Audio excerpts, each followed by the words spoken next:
Good afternoon, ladies and gentlemen. Good afternoon, brothers and sisters. As you know, today being the first Friday of the month, that means we're doing this TV courtroom show. And yours truly, attorney Michael Cord, aka Michael X, aka the angriest black man in America, is here with you today to talk about two extremely important issues. As I mentioned, today is the first Friday of the month. This month is February, so we have to do our Black History Month thing. But I hope you all pull out your pens and pull out your pads. Why? Because I want you to learn something about so-called Black History Month that you didn't know, and that is essential to understanding what Black History Month is all about. And I want to be clear. It's not really Black History Month, even though it's called Black History Month. What do I mean by that? Well, let me just say this as the intro. We're going to talk about Black History Month, and we're going to talk about an attack on democracy, an attack on Black democracy, an attack on Black democracy in Philly. And that attack on Black democracy in Philly is known as Act 40. And a special guest from the Philadelphia District Attorney's Office will be with us to talk about what that anti-Black, pro-disenfranchisement, anti-democracy Act 40 is really about. I wrote an article in the Philadelphia Tribune about a month ago.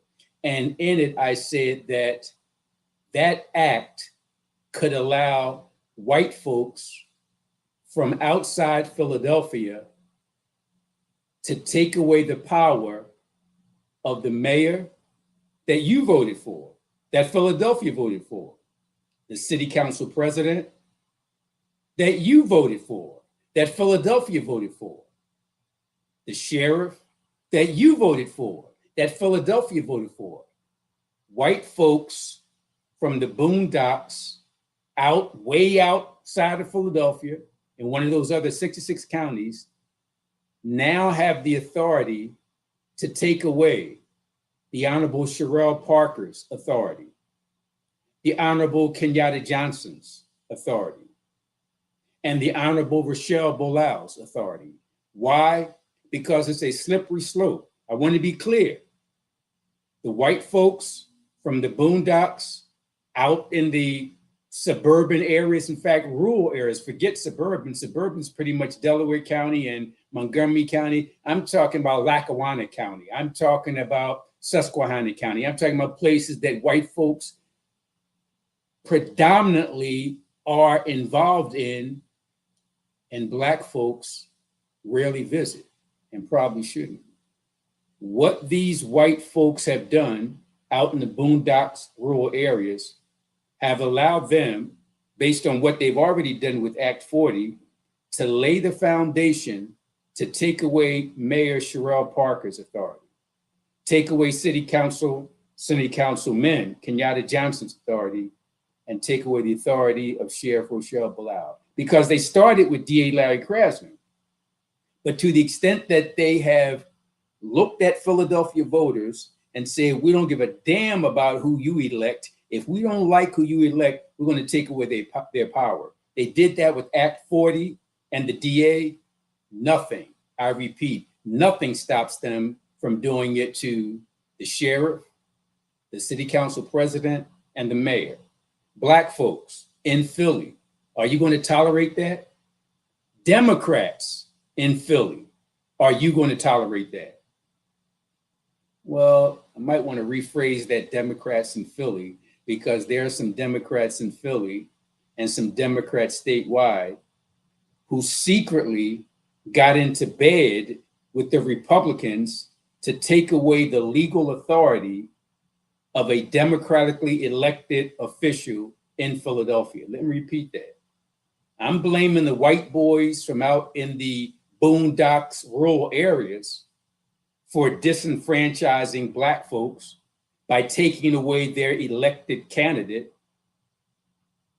But it wasn't just the white boys from the boondocks of the rural areas.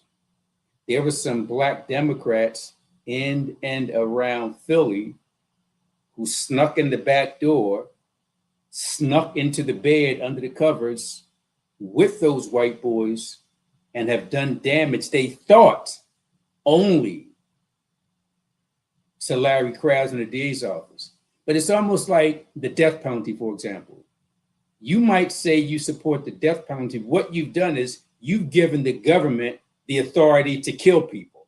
You might say, well, yeah, I want them to kill that guy who tortured those babies and killed all those children. So I'm going to give the government the authority to kill that person. Okay, I'm feeling you on that. But when you give them the authority to kill that quote unquote monster, you give them the authority, for example, to kill Mumia Abu-Jamal. So even though this is not specifically a death penalty situation, there's the analogy of giving the government too much power. And actually, it's even worse than that, because in this case, it's not just a matter of giving the government too much power to go after anybody, but giving the government the power to take away the decision of Philadelphia voters as to who they want for DA. I don't care whether you love Larry Krasner or hate Larry Krasner. Twice, in overwhelming numbers, Democrats, mostly Black people, elected and reelected that man. So you don't have to like him. You don't have to love him. In fact, you can hate him, but you got to respect his authority as the DA. Same thing for the sheriff. Same thing for the city council president. Same thing for the mayor. And those Republicans, those white boys out in the boondocks who did this, along with some Black Democrats from Philly and throughout Pennsylvania, who snuck in the back door and got into bed with these racists, there's some damage that was done. But the damage is not irreversible, because we have a guest coming up in about 20 minutes who's going to tell us what we can do to fight back. But remember, I said it's two topics. One, Black History, quote unquote, month, and then the anti-democracy, pro-disenfranchisement, anti-Black Act 40. Let's start with Black History Month.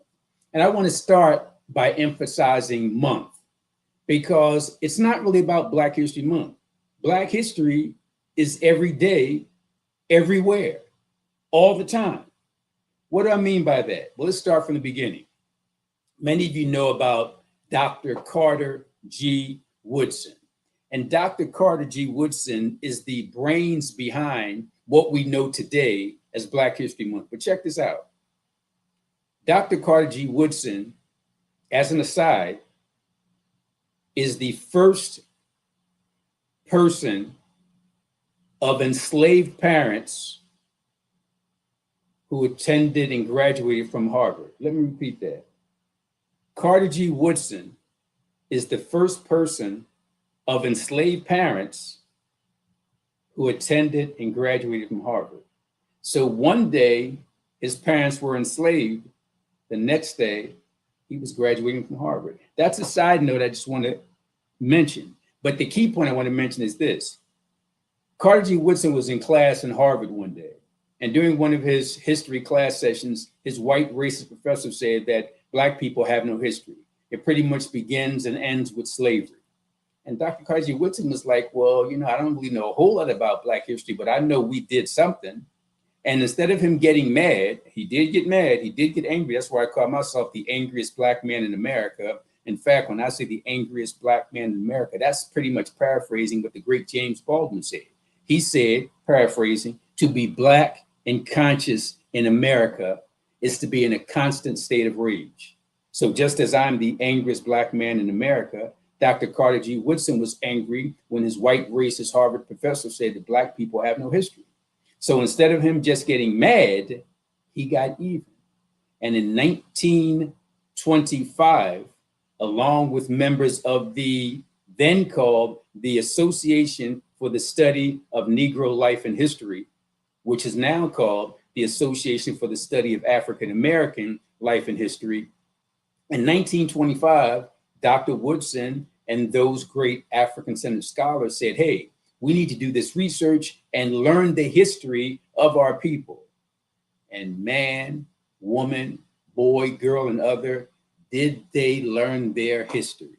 So here's what happened. 1925, they had the idea and the vision. 1926, in February, they had what was then known, and following this is important. They had the vision in 1925. A year later, in 1926, they called it Negro History Week. 1926, Negro History Week, February. Fast forward to 1972, where it became Black History Week. And then fast forward 4 years later to 1976, when it became Black History Month. So 1926, Negro History Week. 1972, Negro History Month. And 1976, Black History Month. But here's the thing. Dr. Carter G. Woodson never planned for it to be just a week-long thing. Never planned for it to be just a month-long thing. In fact, he was strategic. Remember, this is the 1920s. You know how white folks are today in the 2020s. Can you imagine how they were about 100 years ago? So he realized that I can't just come out here and say, I want all this Black history stuff as part of the curriculum. No, he had to slowly but surely and ultimately but strategically get it in. So he didn't come out with the month thing. He just came out with the week-long thing. You may say, well, Mike, how do you know all this? I know this because his biographers, those who are still part of the Association for the Study of African American Life and History, organization that he was a part of. Here's what they said about what the great Dr. Carter G. Woodson was planning. Let me read it verbatim. A little known fact about Negro History Week is that, as noted by the Association for the Study of African American Life and History, Dr. Carter G. Woodson, quote, never viewed Black history as a one-week affair. He pressed for schools, this is a direct quote, he pressed for schools to use Negro History Week to demonstrate what students learned all year. It was in this sense that Blacks would learn of their past on a daily basis, that he looked forward to the time when an annual celebration would no longer be necessary, unquote. You want more? I got more. And, quote, he believed that Black history was too important to America and the world to be crammed into a limited time frame. He therefore spoke of a shift from Negro History Week to Negro History Year, all year round.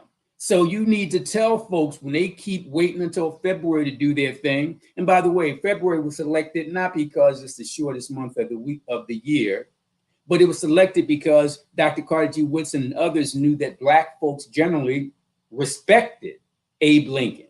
That whole Emancipation Proclamation and fighting the Civil War, we know some other negative stuff, but Black folks at the time, they figured, okay, we can't find the greatest white man imaginable. Well, they really didn't have to look too far because it was John Brown, but that's a whole nother story. But they knew about Abe Lincoln, and they saw that Abe Lincoln was moving in the right direction relative to other white folks. It's okay, Abe Lincoln, that's his month. All right, we'll do Black history. And also Frederick Douglass, that's his month. So we're doing it for that month, not because it's the shortest, not because it's arguably the coldest, but because Abe Lincoln, Frederick Douglass, and remember, this is the 1920s. So Black folks couldn't just come out and be like Malcolm X and the Black Panther Party. They had to read the room and say, those folks out here, they kind of crazy. They doing some crazy stuff. So we can't really get them to do the ultimate sanity. So we're going to slip a little bit into it. So he put out the Negro History Week in 1926 so that today in 2024, we can have Black history forever.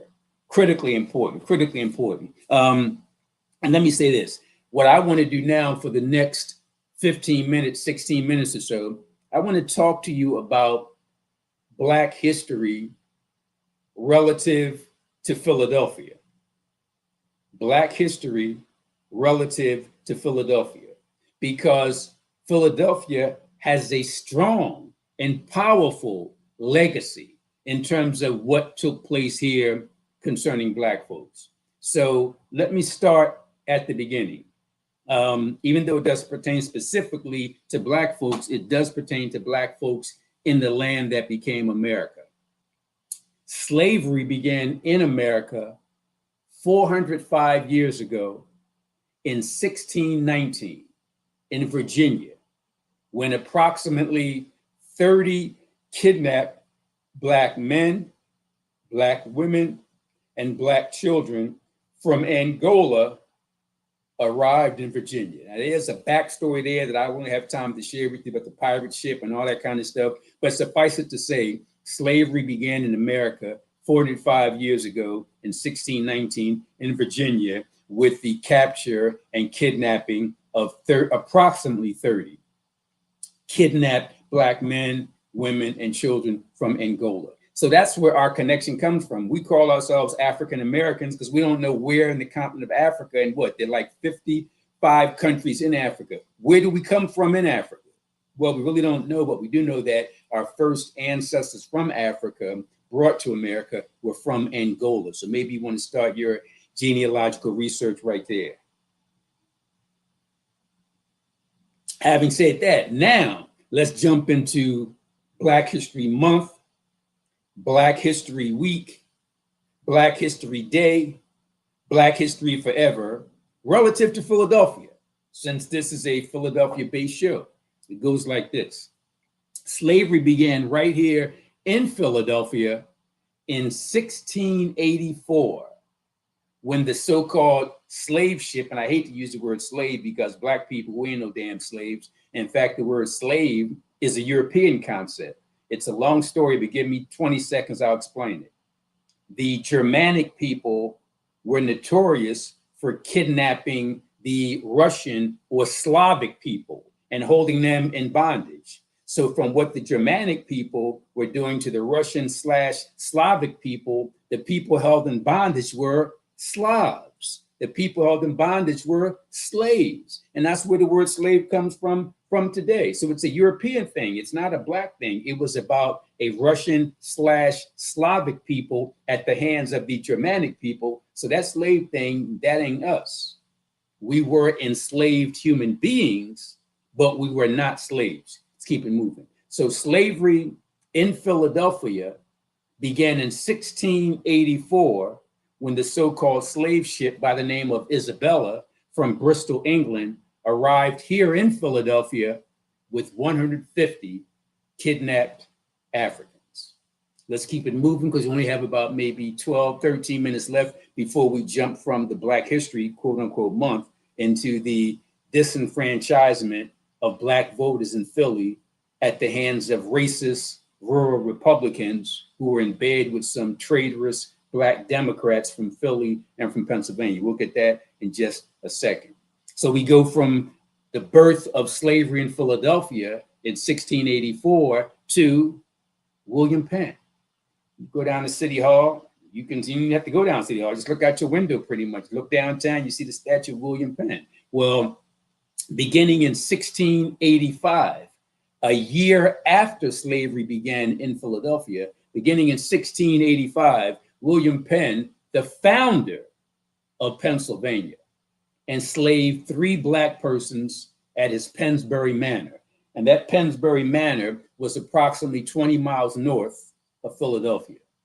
Therefore, we're including it as a Philadelphia Black History fact. And then we move on to the Honorable Madam Sherelle Parker.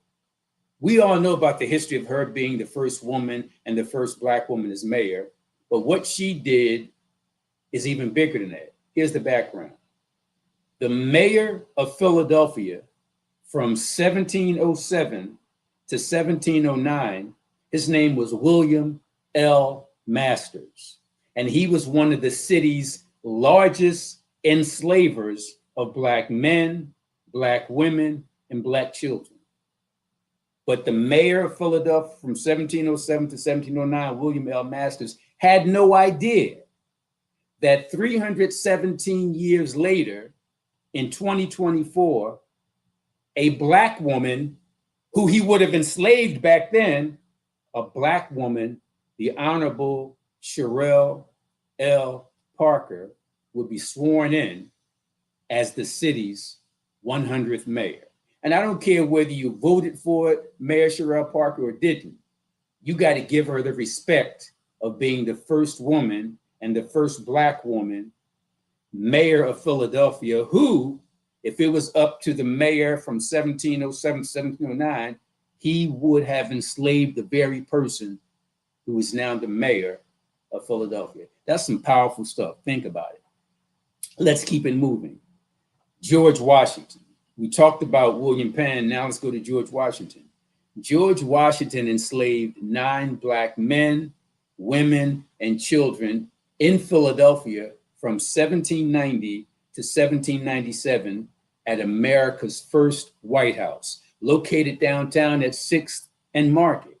And those 9 that he enslaved at America's first White House were among the 316 that he enslaved at his Mount Vernon, Virginia plantation. I'm looking at the clock because in about 12, 13 minutes, we have to get to our second topic and our guest. So let me do this. All this information I'm sharing with you, you can read it yourself because I can't get to all of it. I'm just reading the highlights to you. You can read it all yourself. Go to the Philadelphia Tribune. I write a weekly column at the Philadelphia Tribune. So go to, as our producer and director and all-around great guy, Roland, post it right there on the screen. Go to phillytrib.com. And once you go to that website, type in CORD, C-O-A-R-D, and type in Black History, Philadelphia. Black History Month, Philadelphia. The article is actually entitled Black History Month is a daily thing, especially in Philadelphia. So again, phillytrib.com. Go to the website, type in CORD, C-O-A-R-D, and then also type in Black History, Philadelphia, and the article will come up. And if you don't have access to the internet regarding that, don't worry about it. You can email me. In fact, you can get it from a friend on social media. Let me do the social media first. You can go to my Facebook page, my Instagram page, and my Twitter page at Michael Cord. MichaelCoard, Facebook, Twitter, and Instagram. Or for a direct connection, I can even email it to you. Just contact me at Michael Cord X, MichaelCoardX, the letter X as in Malcolm X. You see him behind me over my left shoulder. MichaelCoardX@gmail.com, and I'll email it to you. You gotta get it. So we talked about George Washington. We talked about the Honorable Sherelle Parker. We talked about William Penn. We talked about the birth of slavery in America and the birth of slavery right here in Philadelphia. You want more? We got more. And it's actually quite disturbing because the problem is still ongoing. As of 2024, that's the day, that's this year, more than 5,000 Black men, women, and children, beginning in 1869, are still, I repeat, we're talking about this started in 1869, are still buried in a cemetery under a trash dump and city playground in South Philly at 4th and Catherine. You might think that I misspoke, so let me say it again. More than 5,000 Black men, women, and children beginning in 1869 are still, in 2024, are still buried in a cemetery under a trash dump and city playground in South Philly at 4th and Catherine. And you don't have to believe me. Google Bethel Burying Ground, Bethel Burying Ground. And it's all tied to Mother Bethel AME Church. And I got to give credit where credit is due. Thanks to the former mayor, Mayor Jim Kenney, he actually listened to groups like my group, ATTAC, ATAC, Avenging the Ancestors Coalition. We're the group that fought and won the battle for the slave memorial at 6th and Market. Mayor Jim Kenney listened to us and others once he found out what was going on with that Bethel Burying Ground Cemetery at 4th and Catherine, and that beginning in 1869, there was even before that, there was a cemetery. There was the AME, Mother Bethel AME Cemetery there called the Bethel Burying Ground. But that cemetery was only using a portion of that land for the cemetery. The other part was just sitting there.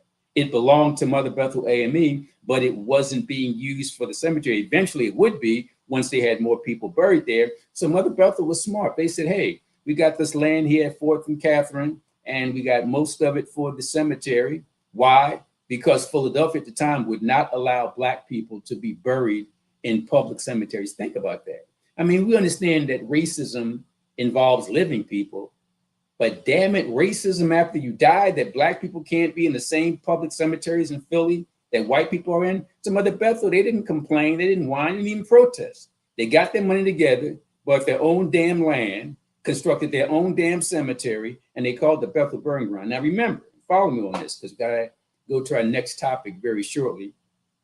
So Mother Bethel said, hey, we got this land here, and much of it is used for the cemetery, the burial ground. We got this other land here that's not being used. Hey, why don't we do this?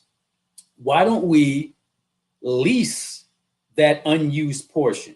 Because there are many white businesses around here, and they need storage facilities. Like you got storage facilities everywhere now in 2024. So Mother Bethel had an ingenious idea. We'll let these white businesses bring their carts and their barrels and their other items to store on the unused portion.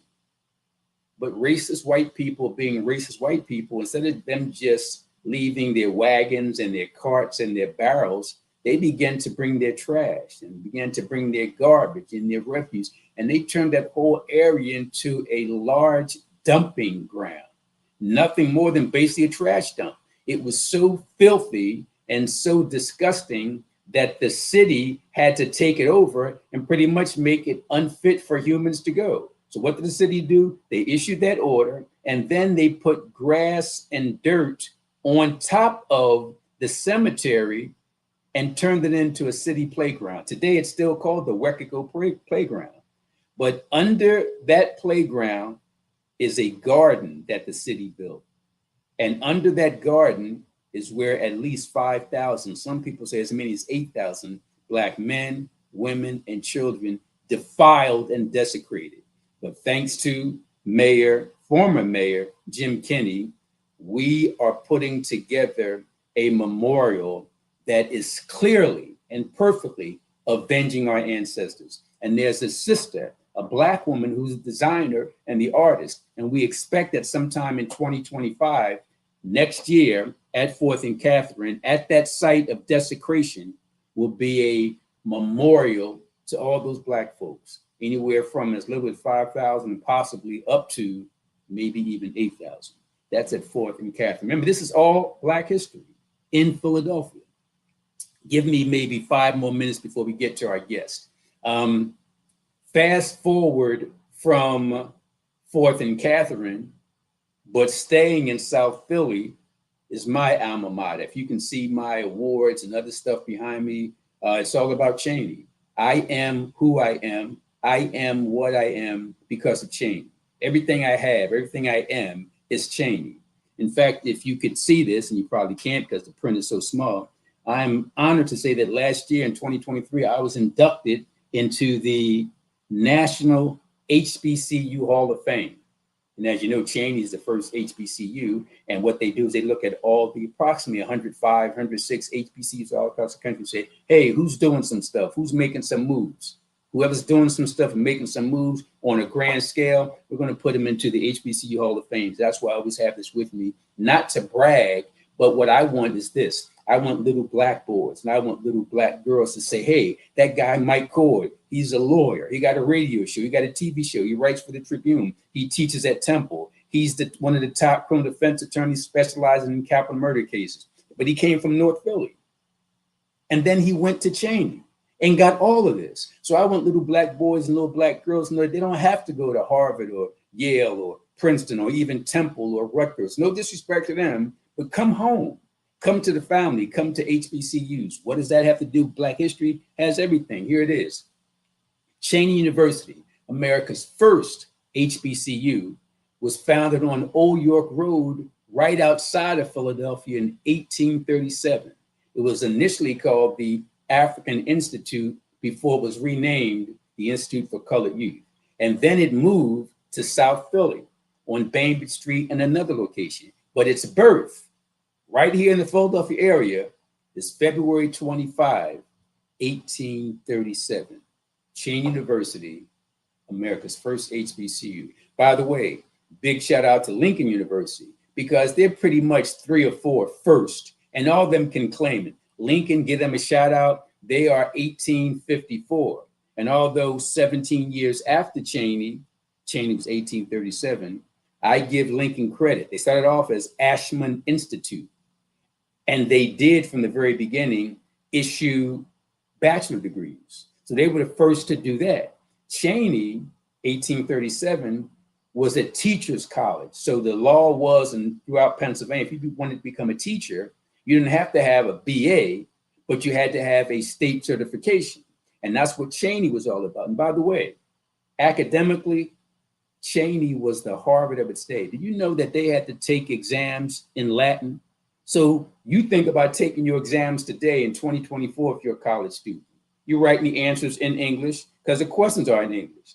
But many of those Institute for Colored Youth, African Institute exams were in Latin. And the other thing is this, many of them were in public. They were oral exams. So little Michael Cord in 1837, trying to pass a course, will not just go to the class and answer in English, but go to a public auditorium with the professors there, and they grilling me with questions, answers. That's the caliber of intellectuality you had to, one, get into the Institute for Colored Youth, and certainly to graduate in order to get your certification to become a teacher.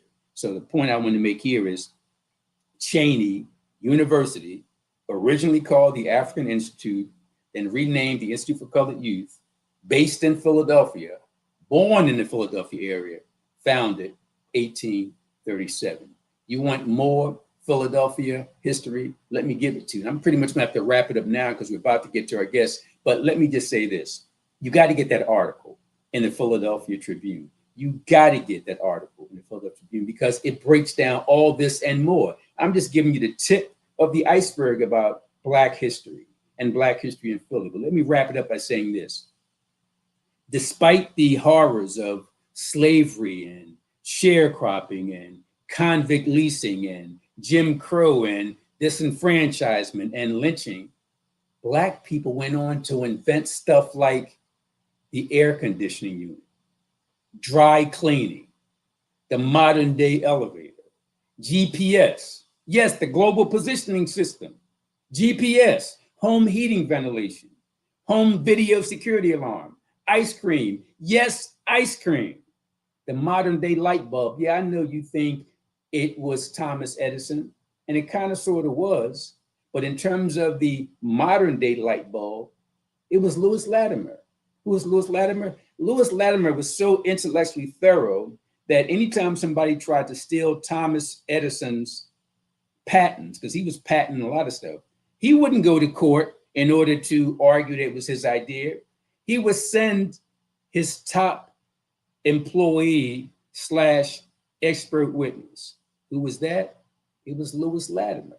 And that's why Lewis Latimer was able to come up with a better, more permanent and brighter light bulb than Thomas Edison. So again, despite all that stuff, that hell that Black people went through, we inventing and discovering all this stuff. I just stopped at the light bulb. But what about potato chips? Yes, potato chips. And what about the TV remote control? And what about the telephone blueprint? Yeah, you think it was Alexander Graham Bell? But guess who was the expert witness who went to court for Alexander Graham Bell, just like he went to court for Thomas Edison? You guessed it, Lewis Latimer. In fact, Lewis Latimer wrote the blueprint for Alexander Graham Bell's telephone. What about the traffic signal that became the traffic light? Garrett Morgan. What about the electric trolley? All that stuff. You might say, okay, Mike, that's great, but how does it tie into Philadelphia? Well, I'll tell you how many of them tie into Philadelphia before we go to our guest in about 2 minutes. Many of those amazing inventions were made by Black men and women who had close ties to Philadelphia. For example, Thomas Jennings the inventor of the dry cleaning process in 1821, served as the assistant secretary in 1831 for the first annual convention of the people of color held in Philadelphia. So the same guy who invented the dry cleaning process in 1821, 10 years later, served in the top position of a group of Black folks fighting for their rights. And that all took place right here in Philadelphia. By the way, Thomas Jennings, the whole dry cleaning process. By the way, all this is a custom-made suit. It's probably about, 4 or 5 years old. And I've gotten it cleaned probably about 50 times, thanks to Thomas Jennings, who came up with the dry cleaning process, the first Black person in America to get a patent. In addition to the Philadelphia ties, I mentioned ice cream. There's Augustus Jackson, a former White House chef who left his job in the White House in the 1820s, moved to Philadelphia, where he invented ice cream in 1832. That's the Philly connection. And finally, before we get to our next topic and our guest, there is Lewis Latimer. I told you about what he did not only with Alexander Graham Bell and the telephone blueprint, but what he did with Thomas Edison and the light bulb. Lewis Latimer, who invented the modern day light bulb in 1881 and was the original drafter of the telephone blueprint in 1876, wrote the instruction manual for Philadelphia's electric lighting system in 1890. Let me repeat that. A Black man wrote the instruction manual for the lighting system that we still have here in Philadelphia. So we can see, damn it, in the dark, damn it, because of a Black man. The sad thing is that schools don't teach that, but I don't depend upon my enemy to educate me. We got to do what the great Carter G. Woodson did and do the research for ourselves. And once we find out what we've done from the very beginning, the first human being on the planet 300,000 years ago in the Nile Valley region of East Africa, once we learn all that stuff from 300,000 years ago up to inventing the GPS system and the modern day elevator and all that stuff, not only will we be proud, we'll be justifiably arrogant in our accomplishments. And it's not just talking about it in February. It's doing what Dr. Carter G. Woodson said, talking about it every single day. More information about all this Black history stuff, you got to get my article in the Philadelphia Tribune. Go to phillytrib.com. That's phillytrib.com. Type in CORD, COARD. Type in Black History Month. It'll explain that it's more than a month. It's an everyday thing. If you have trouble getting it on the website, don't worry. Email me at michaelcordx@gmail.com. MICHAELCOAR, the letter X, as in Malcolm X, michaelcordx@gmail.com, or simply go to my social media pages, Facebook, Twitter, and Instagram. It's right there. And having said that, what we're going to do now is switch gears. And when I say switch gears, we're going to talk to a gentleman who is all about making things right in terms of justice for all people here in Philadelphia, in his role in the Philadelphia District Attorney's Office. And when I first met this man, I was really impressed with how thorough he was, and more than thorough, although thorough is a great word, how dedicated he was and committed he was. And I guess the best word is relentless, because he's not new to this. He's been fighting this fight for a long time in terms of justice for those who need justice. It's none other than my good friend, Reverend Gregory Holston. He's the District Attorney's Senior Advisor for Policy and Advocacy. And I could take the next 20 minutes telling you all the great things he's done, but he's humble and he's modest. He doesn't want to talk about himself. He wants to talk about the issue. And I'm just going to throw this out to him and let him talk nonstop for the next, 20 minutes, 19 minutes, up until 4:27. Reverend Holston, first of all, how are you today, sir? I am doing well. How are you doing? Fighting the good fights and winning most of them. Yes. You know, I tend to engage in hyperbole, justifiably so. And what I said is that Act 40 is anti-Black, it is pro-white supremacy, it is pro-disenfranchisement, and it is anti-democracy. Those are my words, not yours. What is Act 40? How would you describe it? And why should we all be concerned? The microphone and camera are yours.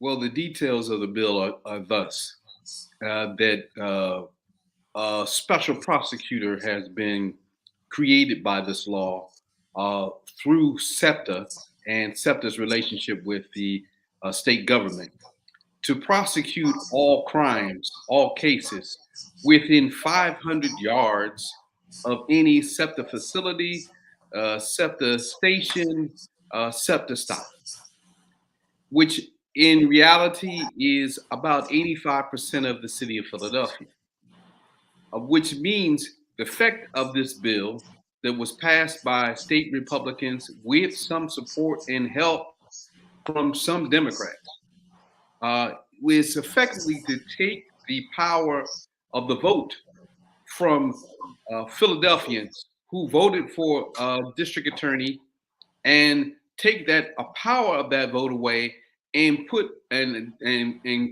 select a special prosecutor, someone else to do the work of the district attorney, someone that may have been rejected by the voters will somehow then now become effectively, functionally, the district attorney of Philadelphia because of a vote from people in places that do not live here.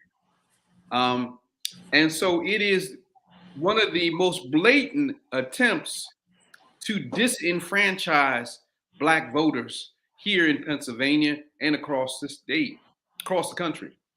And it's again another effort by MAGA Republicans to somehow believe that only white people and some only white Christians are really the real authentic Americans, and that Black people simply should not have the right to vote, and they should do whatever they can do to diminish the vote, to criticize the vote, to undermine the vote, to make sure that Black people don't vote, and make sure that their votes have no effect.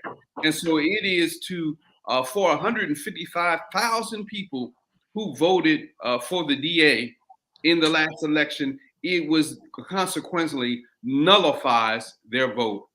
Now, Larry is fighting this, the DA is fighting this across the courts right now, so that it's being held up to some degree.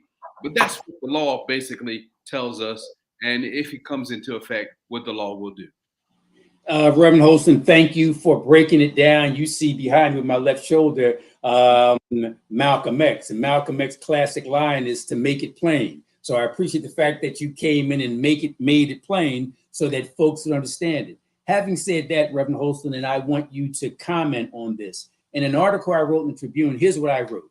The Republicans in Harrisburg and Democratic Governor Josh Shapiro don't like Philadelphia Mayor Sherelle Parker, so they took away her executive branch authority.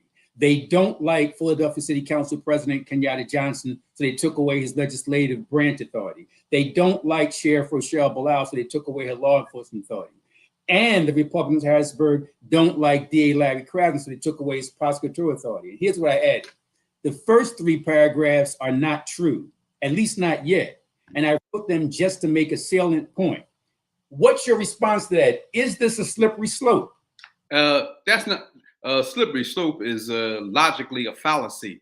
That's not logically a fallacy. That can happen if they can take the right of the vote for us to pick our district attorney.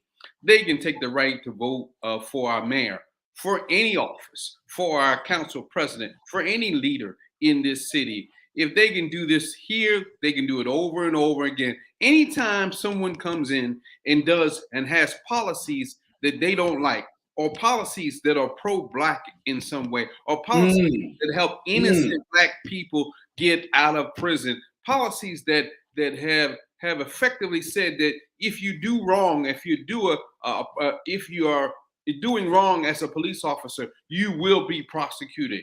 If there's policies that somehow reduce mass incarceration and make sure that Black people are not going all the way over to Johnstown to be in prison and be used by a system in that town. If we have policies in place that are pro-Black that people hate, well, we have the right to be able to come in and simply choose who your district attorney, or choose who your mayor is, or choose who your city council person is, that we're going to take the power of voting from you. So, Reverend Holton, it sounds to me like you're saying that this is even bigger than the DA, whoever the DA is. This is Whoever the democracy. DA is, once you assert, once it is legally quantified that it should be as a right for the state to be able to pass a law to take away the rights of Philadelphians in terms of the district attorney, they now have set, as you know, a precedent, a legal precedent Mm, that could be followed for year after year after year mm, after year, and have it apply to every politician in this town, including all of our politicians, even our state senators, like judges, like congressmen, mm. across the board. And so it's something we have to fight. And if you think that this is not possible, if you think that this can't happen, they're doing these kinds of things across the country. They are trying these kinds of things and these actions in Mississippi, in Florida, in other places where they simply are in Michigan, where they're taking the rights of people away, taking the rights. In Michigan, they appointed what they call a conservatory Yes, over, yes. over the city of Flint to take away the power of the mayor to make choices and take away the power of Black people voting in those areas. So if you think that this can't happen in America, it is already happening in America. And unless we're speaking up with power and with strength and with courage to really stand up against it and fight for the vote that our people, our families, our relatives, our loved ones died for, died in the streets for, bled for. Today I'm moved by the funeral today of my good friend Paula Peoples, Mm-hmm. a fighter for the people in the city of Philadelphia Yes, for years, yes, who was raised at an early age and learned organizing from Fred Hampton and Black yes, Panther Party, yes, yes. organizers in the 1960s when she was just a child herself, and has organized again and again, have been a part of the movement of building Black leadership in this town and building Black mayors. So many in politics now owe their election to her and her organizing, that I'm moved by the fact that on the brink of all of this great work that was done, there's still people trying to undermine the very right to vote, the very right that Paula fought so far and hard to continue to have in this city. If we really believe in defending our ancestors, if we really believe in defending those who fought and died for us, we got to stand up against this special prosecutor bill. We got to stand up against any attempt to undermine our right to vote. We cannot compromise on our rights at any time. There is nothing that can possibly be given to us that should make us want to compromise on our right to vote. You are listening to the fiery oratory of Reverend Gregory Holston, Senior Advisor for Policy and Advocacy in the Philadelphia District Attorney's Office. You mentioned Reverend Holston, and I'd like you to elaborate. You said that based on Act 40, and these are my words, correct me if I'm wrong, that let's say hypothetically, Joe Blow runs against Larry Krasner for DA, and Joe Blow loses by 200,000 votes, that Joe Blow could later be appointed to the position he lost by having all this authority through SEPTA, which, as you pointed out, is 85% of Philadelphia. Am I missing something? Exactly right. In fact, from what we're hearing, they're considering the individual who Larry defeated in the his second re-election, Carlos Vega. as the special prosecutor. It literally, Wow.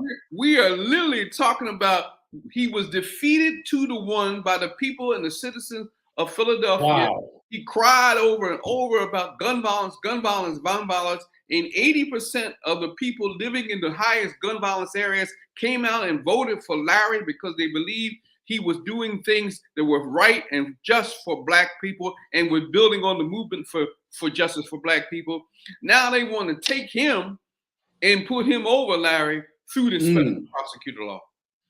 We got about 6 minutes left to hear more from Reverend Gregory Holston, Senior Advisor for Policy and Advocacy in the Philadelphia DA's office. So, in our final 6, 7 minutes, Reverend Holston, what can the public do? What action steps are they? What marching orders? What information do you have? We can't just be angry and outraged. We have to do something. What's that something? That's one thing. And number two, is there a phone number, a website, a social media page? How can people get more information? First, what do we do? And two, where's the additional information? So first, what we can do, the governor signed the bill for this. So the Governor Shapiro, is responsible and culpable for this bill. So first of all, you should contact your governor and let him know that you are outraged that he signed this bill in the first place. Attorney General has to appoint a special prosecutor. The Attorney General can rule that this is an unconstitutional law and certainly decide that they're not going to appoint a special prosecutor. So call the Attorney General. I believe her name is Henry, the Attorney General of the state, and let that Attorney General know that you are outraged about this law and that she should make sure the law is deemed to be unconstitutional. But also contact and let your House Democrat leadership know. Yes. Speaker McClinton, Jordan Harris, let them who are right in this city, representing this city, that you want them to stand up with every bit of power and voice that they have to make sure that the governor and the Attorney General do rule this unconstitutional and block this from happening and ever being executed.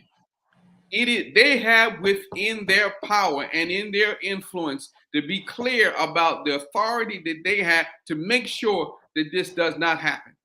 And so please call them and let them know and make sure that they're aware of your outrage about this bill somehow getting to the floor and getting passed in the first place.